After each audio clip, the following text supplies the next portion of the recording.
보겠습니다. 야고보서 3장 13절에서 18절. 야고보서 3장 13절로 18절 보겠습니다. 하늘에서 오는 지혜라는 말씀으로 이 말씀 여러분과 나눌 텐데요. 우리 먼저 한번 말씀 교독하시도록 하겠습니다. 자, 먼저 13절 있습니다. 여러분 가운데서 지혜 있고 이해력이 있는 사람이 누구입니까? 그러한 사람은 착한 행동을 하여 그의 행실을 나타내 보이십시오. 그 일은 지혜에서 오는 온유함으로 행하는 것이어야 할 것입니다. 여러분의 지독한 시기심과 경쟁심이 있으면 찾아가지 말고 주의 것으로 비비지 마십시오.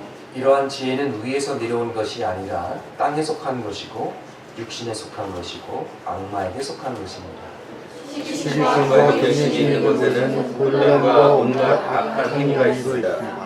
그러나 위에서 오는 지혜는 우선 순결하고 다음으로 평화스럽고 친절하고 온순하고 자비와 선한 열매가 풍성하고 편견과 위선이 없습니다.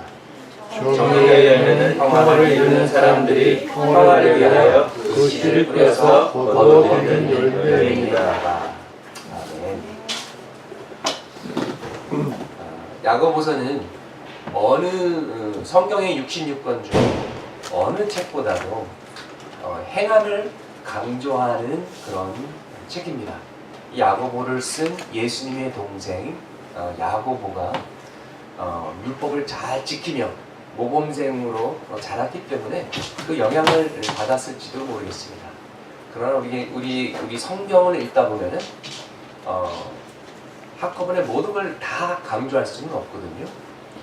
그래서 우리가 히브리서 11장을 읽으면은 믿음으로 사는 것을 강조합니다. 믿음이 없이는 하나님을 기쁘시게 할 수 없나니. 또 고린도전서 13장 사랑장을 보면은 정말 가장 중요한 것은 사랑입니다. 우리가 이 핵심을 놓쳐서는 안 됩니다. 믿음과 사랑과 소망은 영원할 텐데 그 중에 제일은 사랑이다. 이렇게 강조하고 있습니다.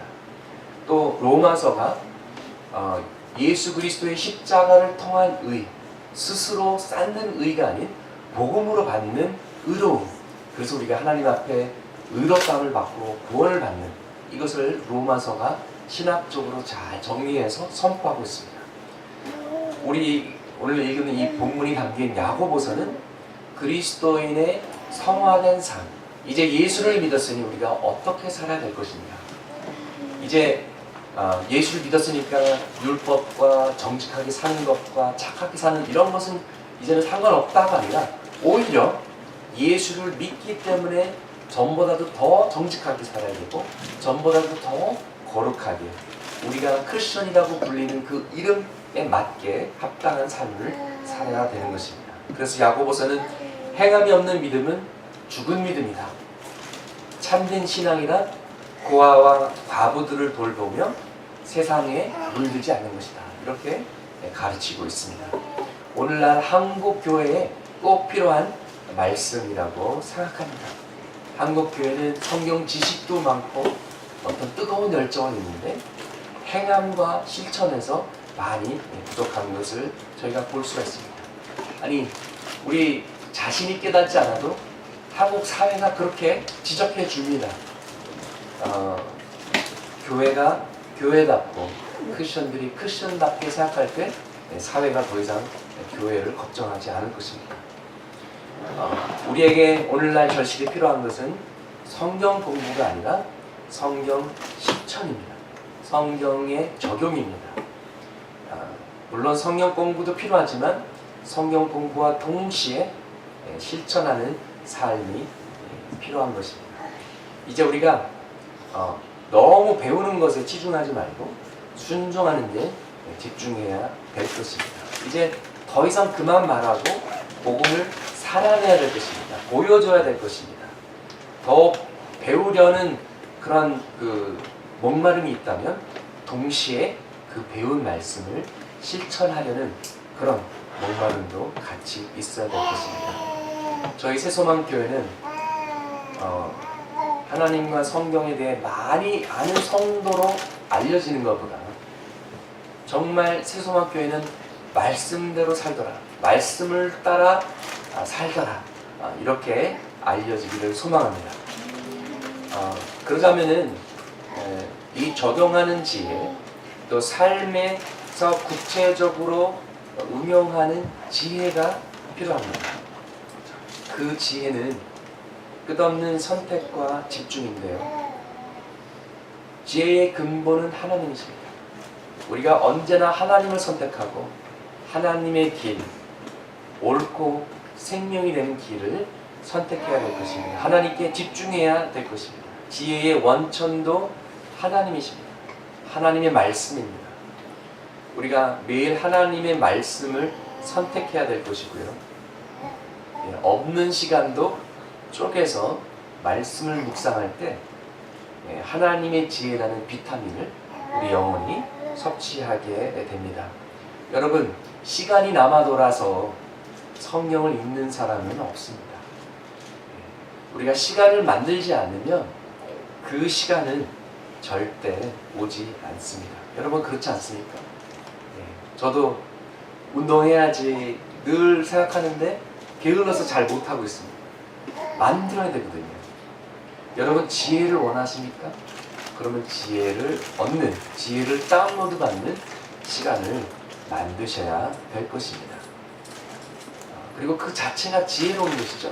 시간을 만들고 내가 매일 하늘에서 만나를 받아서 그것이 영적인 그런 영양분이 되고 지혜가 되는, 이렇게 하는 그 자체가 지혜인 것입니다. 또 오늘 본문은 두 가지 지혜를 이야기하고 있습니다. 하나는 세상에 속한 지혜고 다른 하나는 하늘에 속한 지혜인 것입니다. 지혜도 선한 지혜가 있고 악한 지혜가 있습니다. 예레미야 9장 23절에서 24절 제가 좋아하는 말씀인데요. 여기서도 두 가지 지혜를 이야기하고 있습니다. 여기서는 좀 똑똑하다고, IQ가 높다고 세상의 지혜를 자랑하지 말고 참된 지혜, 하나님을 아는 지혜를 자랑하라 라고 말하고 있는데요. 이렇게 선포합니다. 나 주가 말한다. 지혜 있는 사람은 자기의 지혜를 자랑하지 말아라. 세상의 지혜죠. 용사는 자기의 힘을 자랑하지 말아라. 부자는 자기의 재산을 자랑하지 말아라. 오직 자랑하고 싶은 사람은 이것을 자랑하여라. 나를 아는 것과 나 주가 긍휼과 공평과 공의를 세상에 실현하는 하나님인 것과 내가 이런 일 하기를 좋아한다는 것을 깨달아 알만한 지혜를 가지게 되었음을 자랑하여라. 나 주의 말이다. 아멘. 이것이, 하나님을 아는 것이 참된 지혜고 이것이 자랑할 만한 것입니다. 야고보서는 오늘 본문의 말씀뿐만 아니라 처음부터 지혜를 강조했습니다. 1장 5절 말씀에 여러분 가운데 누구든지 지혜가 부족하거든 모든 사람에게 아낌없이 주시고 나무라지 않으시는 하나님께 구하십시오. 그리하면 받을 것입니다. 그래서 우리가 지혜로운 자는 더 지혜를 구해야 될 것이고 지혜가 부족한 자는 지혜를 구해야 된다. 구하라. 그러면 주실 것이다. 이렇게 말씀하셨습니다. 여러분은 지혜로운 자가 되기를 원하십니까? 당연하죠. 그렇다면 먼저 하나님께 구하십시오. 여러분, 솔로몬이 이 세상에서 가장 지혜로운 자였는데 솔로몬이 어떻게 지혜롭게 되었을까요? 타고났나요? 아니요. 솔로몬이 지혜롭게 된 것은 하나님께 지혜를 달라고 구했기 때문입니다. 그리고 주셨습니다. 그래서 성경은 전에도 솔로몬같이 지혜로운 자가 없었고 후에도 솔로몬같이 지혜로운 자가 없을 거라고 얘기했습니다. 전무, 후무. 그래서 우리 아들에게 솔로몬 같은 지혜를 주십시오라는 성경은 엄격하게 따져서 비성서적입니다. 왜냐하면 그만 하나님께서 맥시멈으로 주셨어요. maybe Solomon's IQ minus 10? 그 정도는 주실 줄 모르겠습니다만은 성경에서 또 다니엘에게 다른 사람보다 7배의 지혜의 영을 더 주신 것을 우리가 알고 있습니다. 여러분, 지혜로우시려면 구하십시오. 여러분 자신을 위해서, 여러분 자녀들을 위해서 구하십시오. 두 번째는 말씀을 가까이 하십시오. 하나님의 말씀은 지혜를 얻게 합니다. 그래서 우리가 정말 지혜로운 자가 되려면 말씀을 암송하고 말씀을 달고 다녀야만 됩니다. 세 번째로는요, 말씀을 실천하십시오. 그러면 이론상에서 아는 인사이트와 지식 플러스 순종하면서 깨닫게 되는 인사이트와 노하우까지도 얻게 됩니다. 여러분, 이론과 실전에는 큰 차이가 있는 거 여러분 다 아세요. 비디오 게임에서 운전하는 거하고 직접 운전하는 거하고 다릅니다. 필기시험 보는 거하고 실기시험 보는 것이 다른 것처럼 우리가 사랑하는 것도 마찬가지예요. 이론으로는 너무 빡세게 알고 있어요. 누가 몰라서 사랑을 못합니까? 그러나 사랑하는 방법이 있습니다. 사랑하는 노하우가 있고요.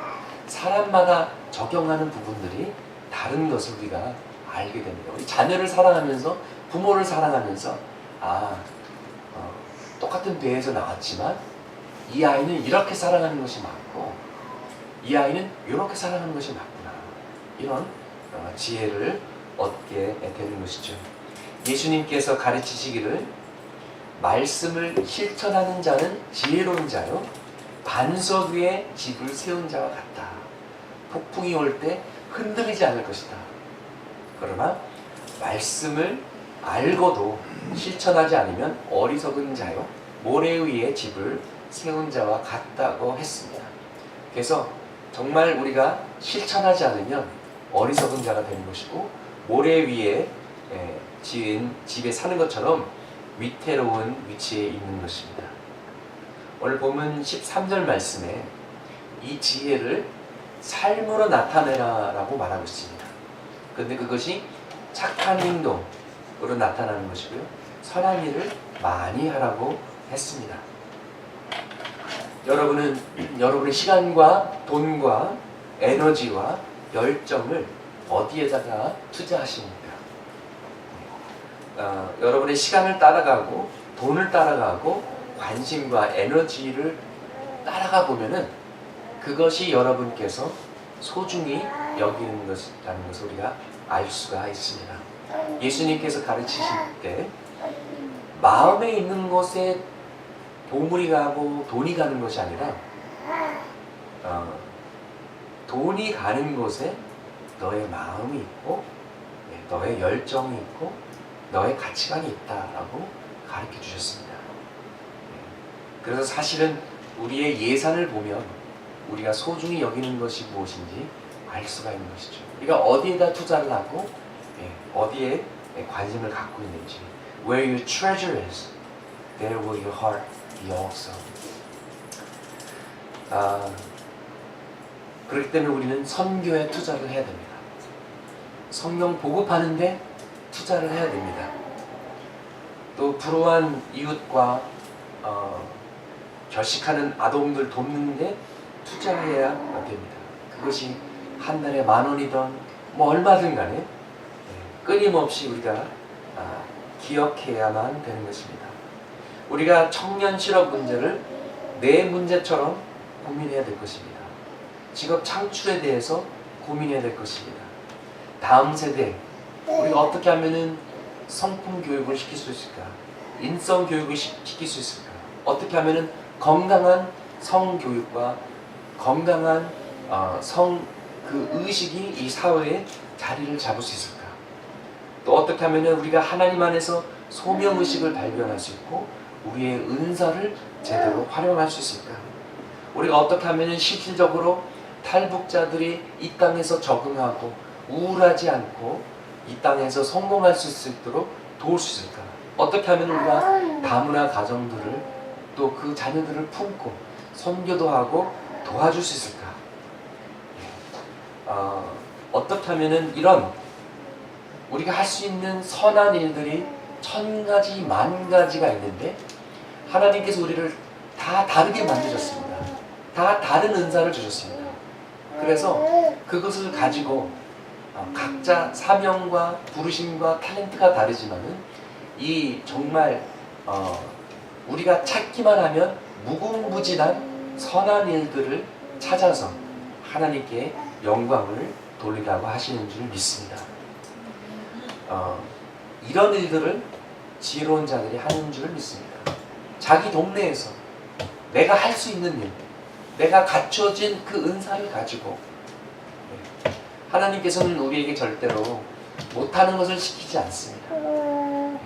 우리가 할 수 있는 것을 통해서 교회도 섬기고 이웃도 섬기고 공동체와 사회를 섬길 수가 있는 것입니다. 그리고 오늘 말씀에 이런 일들은 온유함으로 겸손함으로 하라고 합니다.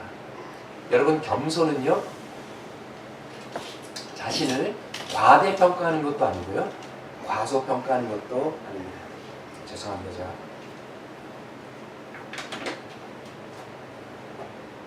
컨디션이 좀 안 좋아서요. 과대평가하면은 교만이겠죠. 그런데 많은 사람들은 겸손은 무조건 자기를 낮추는 거라고, 무조건 이렇게 과소평가하는 거라고 착각을 하는데 그렇지 않습니다. 진정한 겸손은 그냥 하나님의 눈으로, 하나님이 나를 보는 객관적인 눈으로 판단하는 것입니다. 저희는 한국 사람들 이제 유교 문화에서 자신을 이렇게 낮추는 것을 이렇게 미덕이라고 이렇게 생각하고 자랐기 때문에 좀 그런 문화적인 그런 게 있어요. 그래서 옛날 분들 보면은 이렇게 집에 초청하고 진짜 반찬이 정말 장난 아니고 막 100가지, 100가지 이렇게 차려놓고 뭐라고 말씀하시죠? 아이고 목사님 또 뭐 차린 건 얼마 없지만 100가지가 되는데요. 솔직히 집에서 이렇게 못 드시잖아요 평소에. 그런데 그거는 겸손이 아니라는 것이죠. 대부분의 한국 사람들은 탁구 좀 치세요 그러면 아이고 조금 칩니다. 그러면 거의 뭐 국가대표 수준이에요. 막 볼링 치세요. 아이고 조금 얼마 한 200. 뭐 피아노 치세요 그러면 하나 조금 못 쳐요. 그러면은 피아노 치라 그러면은 뭐 쇼팽에다가 락마니나 그런 것이 겸손이 아니고요. 겸손은 저 피아노 잘 칩니다. 하나님께서 저에게 피아노를 잘 칠 수 있는 은사를 주셨습니다. 할렐루야 하고 은사를 주신 분께 영광을 돌리고 잘하면 잘한다고 고백하고 그 은사를 또 사용하는 것이 그것이 겸손입니다. 하나님께서 기뻐하시는 것이. That's true humility. 온유함은 그냥 겸손함이 아니고요. 많은 사람들이 meekness, 온유함이 뭐 그냥 부드럽고 그냥 친절하고 그냥 젠틀하고 이렇게 생각하는데요. 온유함은요, it's actually power under control. 남용하지 않는 권력입니다. 그 사자는 그 암컷이 사냥을 하잖아요. 그러면 사자 어미가 사냥을 할 때 무슨 뭐 사슴 같은 거 이렇게 목을 이렇게 팍 잡으면은 이게 너무 세게 굉장히 강하기 때문에 정말 목뼈가 부러질 정도로 이렇게 물을 수가 있어요. 그러나 그 똑같은 사자 어미가 새끼들을 옮길 때는 어떻게 옮길까요? 이놈 자식 살살 물어서 옮깁니다. That's power under control. 절제하는 힘이죠. 그게 온유입니다. 내가 회사 사장으로서 내 사람이 내 마음대로 내 컴pen세이션 패키지 내 마음대로 정하고 내가 이만큼 가져갈 수 있지만 내 스스로 공급을 깎아서 요만큼만 가져가는 그게 온유고요. 내가 정말 이 세상에서 가장 좋은 차를 타고 다닐 수 있지만은 그냥 적절하게 차 골라서 타는 것도 온유입니다. 내가 내 밑에 있는 직원들에게 함부로 대하고 소리치고 야단칠 수 있지만 인격적으로 대하고 친절하게 지시하는 것. 이게 온유의 모습이에요. 갑질하지 않는 것. 얼마나 멋있습니까? 온유한 사람은 세상에서 알아주지 않지만 사실은 정말 멋있는 사람들입니다. 예수님은 온유의 아이콘이라고 할 수 있겠습니다. 예수님은 천국의 보좌를 내려놓으시고 종의 모습인 인간으로 성육신으로 오셔서 그리고 또 왕궁에서 태어나실 수 있었지만 마구간에서 태어나셨습니다. 또 십자가를 지시기 전에 잡히실 때 천군 천사를 부르실 수가 있었어요. 그렇지만은 참으셨습니다. 아니 뭐 천사까지 부르지 않더라도 예수님을 잡으러 왔을 때 너희들 중에 예수가 누구냐? 그랬을 때 예수님께서 I am 그랬거든요. 그게 여호와의 이름이죠. 바로 나다 하니까 사람들이 다 앞으로 무릎 꿇고 넘어졌어요. 그게 뭐예요? 누가 주권을 잡은 거죠? 누가 파워가 있는 거죠? 예수 그리스도께서 힘이 없어서 잡히신 게 아니라는 거죠. 스스로 잡히신 거예요. 그렇다면은 뭐 예수님께서 뭐 손가락 하나만 움직여도 다 무찌를 수 있었고, 뭐 예수님께서 기적도 하시는 예수님께서 뭐 장풍 하나 못 하셨겠습니까? 이렇게 팡팡 하면은 뭐 다 쓰러졌을 텐데. 제가 어렸을 때 좀 비둘기 했던 게 타고가 났죠? 모르신 분들은 이렇게 스트리트파이터라고 있어요. 그런 게임이 있습니다. 뭐 장풍 하나면 다 넘어졌을 텐데 온유하게, 그래서 양처럼 양이 참 정말 온유해요. 여러분 그 돼지 important 소리 들어보셨습니까? 뭐 염소 잡는 거 보셨어요? 정말 뭐 난립니다. 근데 양은 진짜 그냥 순종하면서 따라가요. 그 사실 몽골에는 양을 많이 먹는데 어느 분이 그렇게 말씀해 주시더라고요. 거기서는 이제 양을 이제 잡을 때 데려다가 그 배 아래 칼로 이렇게 짠대요. 그러면 울지도 않고 그냥 가만히 있는데요. 그럼 이렇게 손을 넣어가지고 여기 심장 있는 그 부분을 이렇게 뚝 떼면 그냥 이렇게 쓰러져서 죽는데요. 그런 굉장히 온유한 그런 동물인데, 예수님께서 온유하게 오셨고 온유함이 무엇인지 우리에게 보여주셨어요.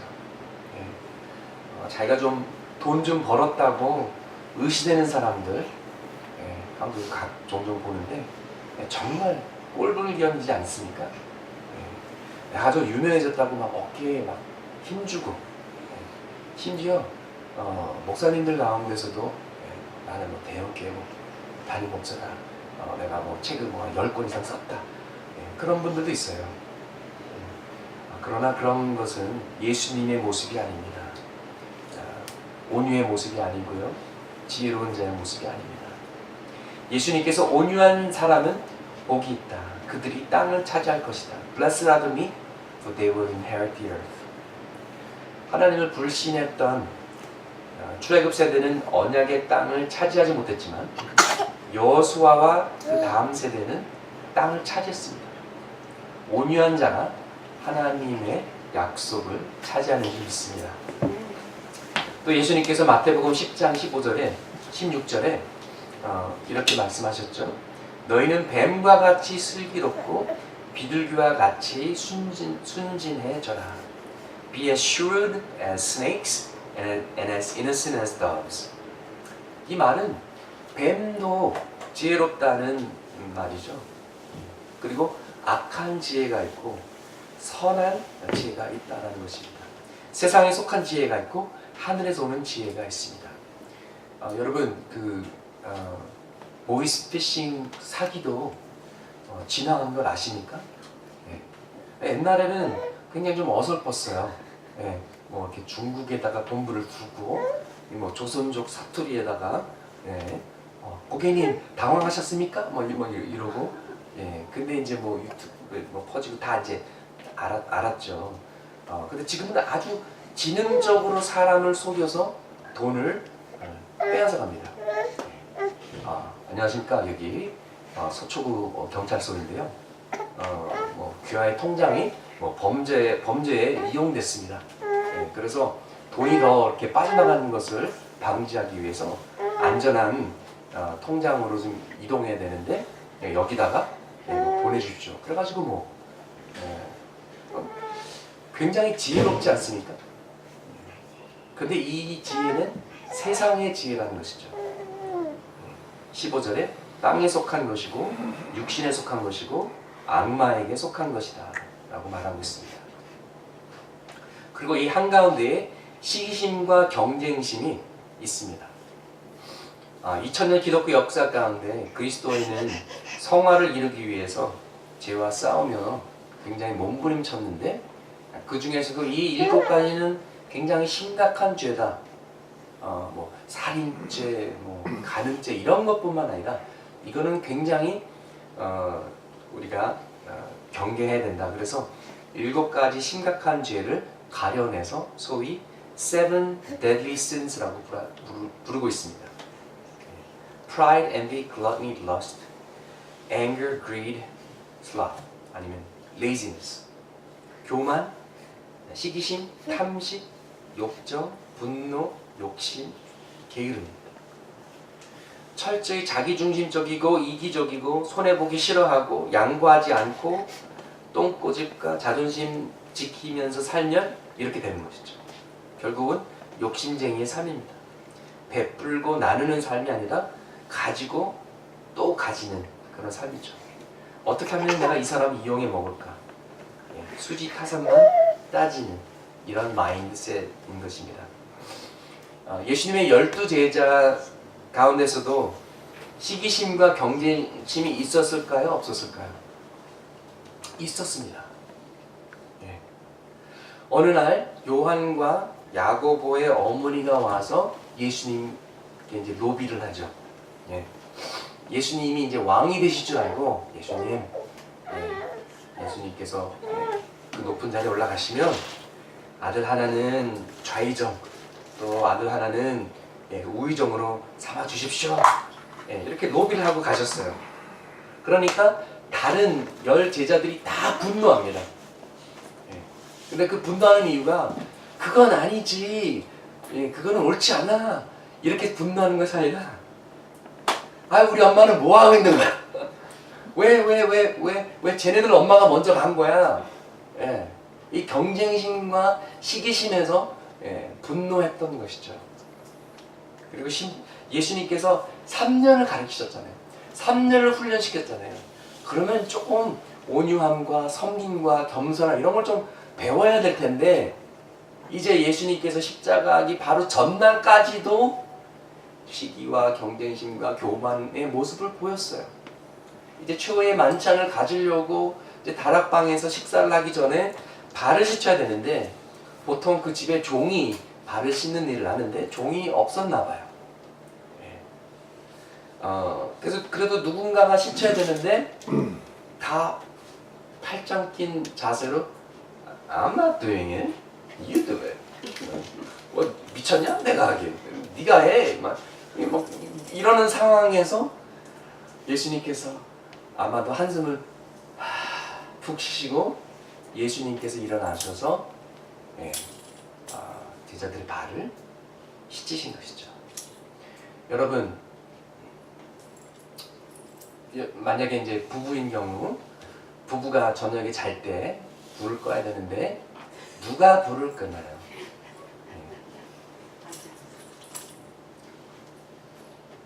번갈아 가면서 하나요? 불에서 더 가까운 사람이 끄나요? 답은 더 성숙한 사람이 끕니다. 집에서 누가 설거지를 하나요? 더 성숙한 사람이 합니다. 아멘. 잠깐만 스탑.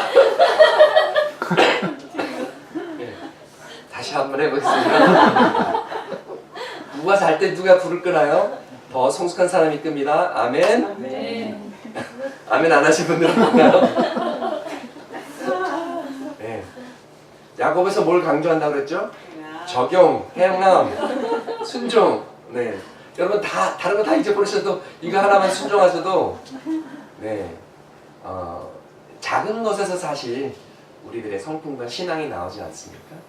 예, 우리가 뭐 밖에 나가서 사람 때려 죽이진 않지만 운전하면서도 막 열받고 막 그러잖아요. 그러니까 성령님께서 우리를 다스리시면은 이제 그런 작은 것부터 고쳐주시는 것이죠.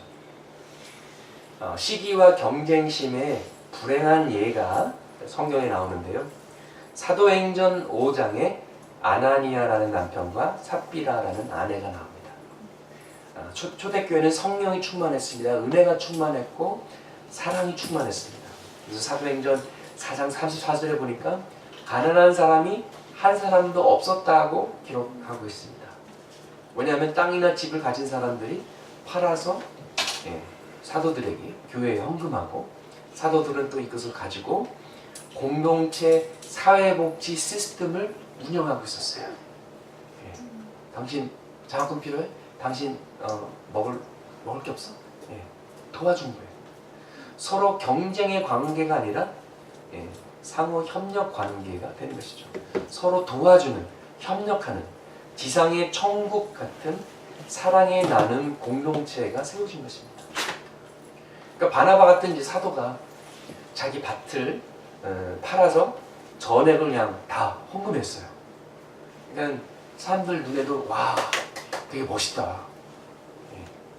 그 아나니아와 삽비라의 눈에도 굉장히 멋있게 보였나 봐요.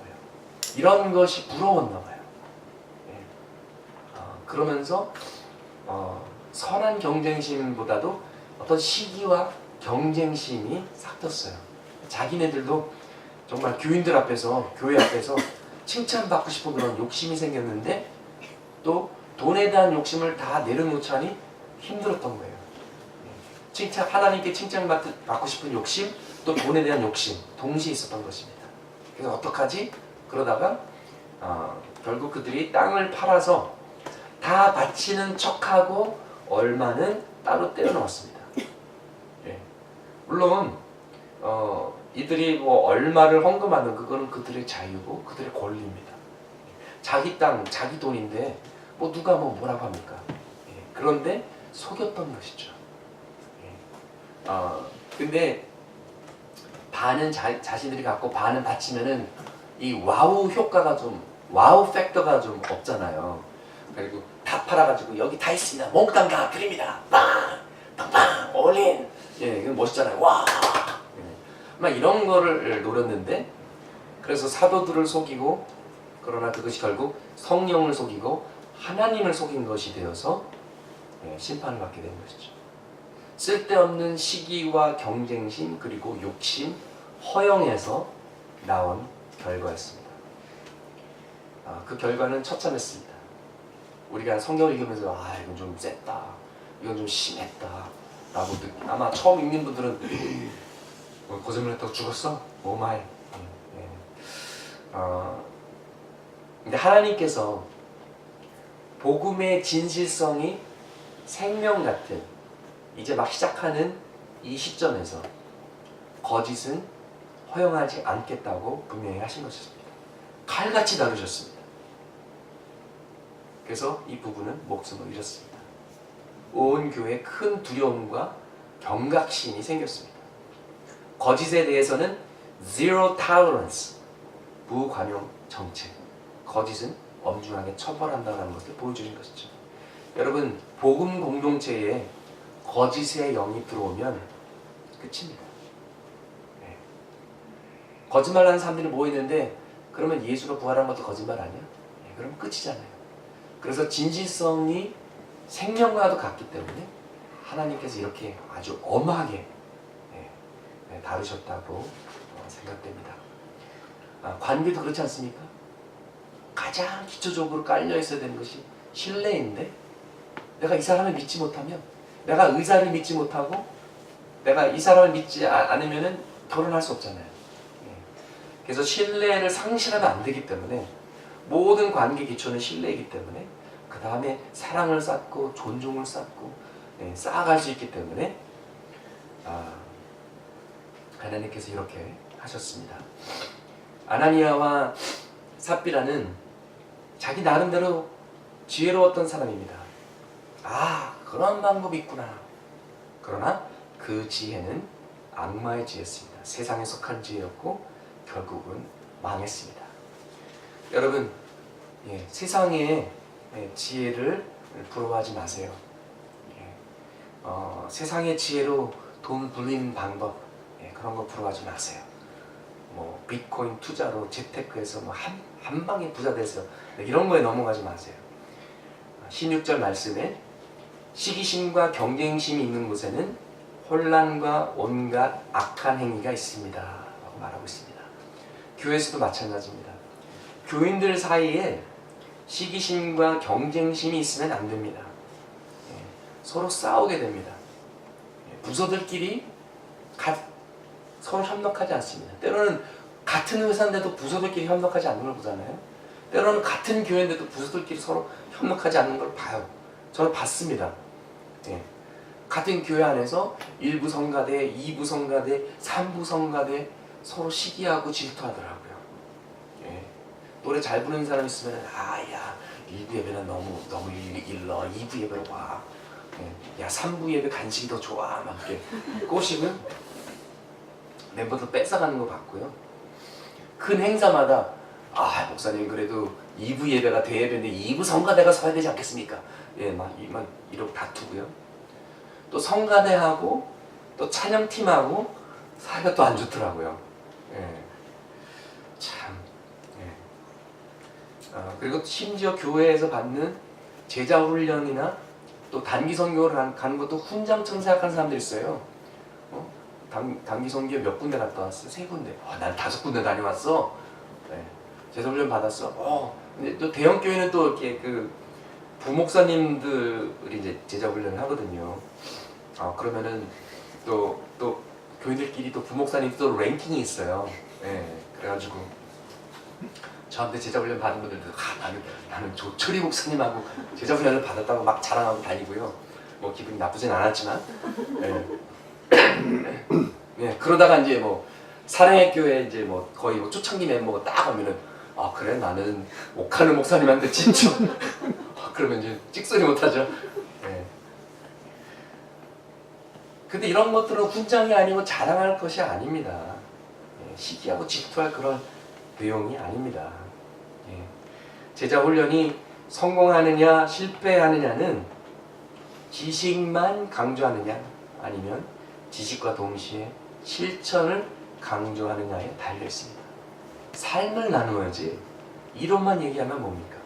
행함이 없는 믿음은 죽은 믿음입니다. 순종이 제사보다 낫습니다. 예배의 삶이 예배의 행위보다 낫다라는 것입니다. 사랑합니다 라고 손들고 찬양하는 것보다 집에서 사랑하는 것이 낫습니다. 순종이 예배보다 낫습니다. 그리고 순종이 예배를 완성시키고 순종 때문에 예배가 의미 있고 또 예배가 순종의 힘과 동기부여가 되는 것입니다. 12절 말씀해 보니까 하늘의 지혜는 우선 순결하고 다음으로 평화스럽고 친절하고 온순하고 자비와 선한 열매가 풍성하고 편견과 위선이 없습니다. 그런데 그런 부분이 생각나지 않으세요? 예수님이 그러시잖아요. 그렇죠? 예수님은 순결하고 평안스럽고 친절하고 온순하고 자비와 선한 열매가 풍성하고 편견과 위선이 없습니다. 그래서 하늘의 지혜를 구한다는 것은 예수님을 따른다는 것과 동일한 말씀입니다. 신약에서는 요한복음에 예수 그리스도께서 천지 만물을 창조하신 하나님의 말씀 로고스로 묘사됩니다. 구약에서 특별히 오늘 읽었던 잠언에서는요 예수 그리스도께서 하나님의 지혜 소피아로 묘사됩니다. 그래서 구약에서는 지혜, 신약에서는 말씀, 지혜와 말씀, 지혜와 진리가 풍성하신 예수 그리스도. 그래서 지혜를 얻는다는 것은 결국 하나님을 아는 것이고요, 예수님을 아는 것이고, 예수님이야말로 하나님의 지혜요, 그리고 예수님의 능력을 십자가를 통해 나타나는 줄 믿습니다. 십자가는 기적을 찾는 유대인들에게는 연약함이요 걸림돌이요 지혜를 찾는 그리스인에게는 어리석음이라고 성경은 이야기하고 있습니다. 그러나 십자가는 하나님을 믿는 우리들에게 능력이고 지혜인 줄 믿습니다. 고린도전서 1장 22절에서 25절은 이렇게 기록합니다. 유대 사람은 기적을 요구하고 그리스 사람은 지혜를 찾으나 우리는 십자가에 달리신 그리스도를 전합니다. 그리스도가 십자가에 달리셨다는 것은 유대 사람에게는 꺼리낌이고 이방 사람에게는 어리석은 일입니다. 그러나 부르심을 받은 사람들에게는 유대 사람에게나 그리스 사람에게나 이 그리스도는 하나님의 능력이요 하나님의 지혜입니다. 하나님의 어리석음이 사람의 지혜보다 더 지혜롭고 하나님의 약함이 사람의 강함보다 더 강합니다. 아멘. 결론 짓겠습니다. 예수님이 참된 지혜이시며 십자가가 우리의 능력입니다. 십자가 방법으로 사는 것이 바보스럽게 보이더라도 희생하고 사랑하고 섬길 때 감동이 있고 이 세상이 변화됩니다. 마음이 움직입니다. 십자가의 능력으로 사는 것이 가장 지혜로운 방법입니다. 십자가는 용서입니다.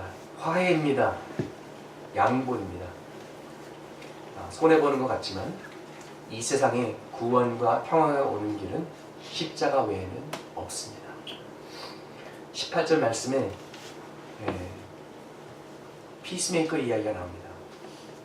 그런데 예수님께서 궁극적인 피스메이커십니다.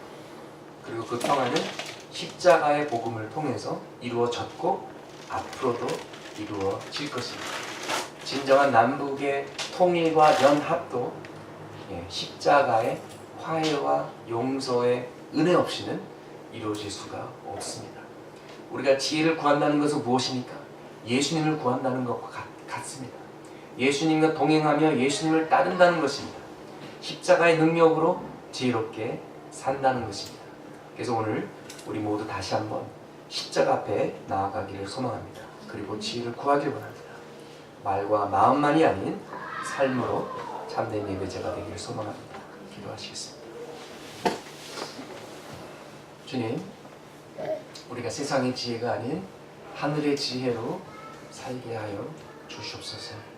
지혜를 구하게 하여 주십시고 말씀을 가깝게 하게 하여 주시고 그리고 말씀을 실천함으로써 순종함으로써 지혜로운 기반을 만들게 하여 주시옵시고 그러나 주님, 지혜의 핵심은 예수 그리스도 하나님의 말씀입니다. 주님, 우리가 주님을 따라 살 때 주님의 성품이 우리 가운데서 주님 이루어지게 하여 주시고 형성되게 하여 주시고 하나님의 형상이 정말 예수 그리스도를 통해 우리 안에서 온전하게 되게 하여 주시옵소서. 예수님의 이름으로 기도합니다. 아멘.